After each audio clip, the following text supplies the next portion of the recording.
ये दुर्भाग्यपूर्ण है। दलितों की लड़की 10 लाख में ये इस देश में चल रहा है और हम सोए हुए हैं। ये तो भला हो योगी जी का जो सजग है।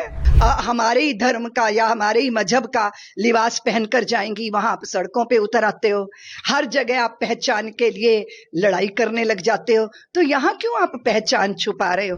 हमारे लिए सबसे पहले आहार शुद्धि का बहुत बड़ा महत्व है ना। हम ऐसे ही कुछ भी नहीं खा सकते। आप अगर शुचितापूर्ण भोजन बना रहे हैं तो आपके यहाँ भी भोजन किया जाएगा। देखिए, आप जानते हो कि हमारे लिए कोई भी यात्रा हो, तीर्थ की यात्रा हो और या तो फिर कोई भी हमारे देवी देवताओं का अर्चन हो, हमारे लिए सबसे पहले आहार शुद्धि का बहुत बड़ा महत्व है ना। हम ऐसे ही कुछ भी नहीं खा सकते। हम जब साधना में होते हैं तो हमारी आहार शुद्धि, विचार शुद्धि और व्यवहार शुद्धि।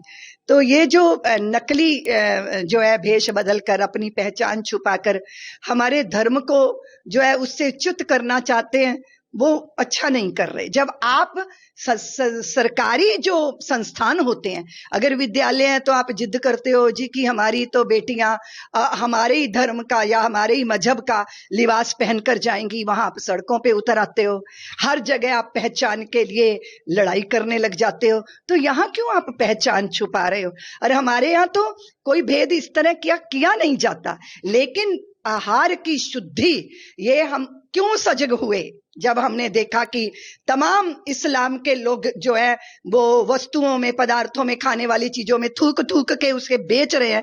जब ये सारी, तब तो सनातनियों की आंखें खुली, क्योंकि सनातनी तो समाज बहुत ही भोला कह लो या जो भी कुछ कह लो, उसे बहुत कुछ तो पता ही नहीं। और जब ये सब पता चला तो लोग सजग हुए हैं। मुझे लगता है कि अपनी पहचान छुपा के आप इस तरह अपना धंधा नहीं कर सकते। अपनी पहचान के साथ बैठो, किसी को भी कोई बाधा नहीं है। आप अगर शुचितापूर्ण भोजन बना रहे हैं तो आपके यहाँ भी भोजन किया जाएगा। लेकिन इस तरह धोखा देकर, इतनी कठिन यात्रा होती है बंधु, गंगोत्री धाम से चले हैं, हरिद्वार से चले हैं, छाले पड़ जाते हैं पैरों में, और इतनी साधना करके भी अगर भोजन की शुद्धि ना रही तो फिर क्या होगा? वो सारा तप नष्ट हो जाएगा। इसलिए इस तरह का कुकृत्य नहीं करना चाहिए। देखिए, ये तो दुर्भाग्यपूर्ण है कि एक व्यक्ति इतने सालों से हमारी पुत्रियों का धर्मांतरण कर रहा है, उसका ब्रेन वॉश करके पैसा लगा रखा है। वो ब्राह्मणों की लड़की का 20 लाख है, राजपूतों की लड़की का 18 लाख है और वैश्यों की लड़की का 15 लाख है, 12 लाख है।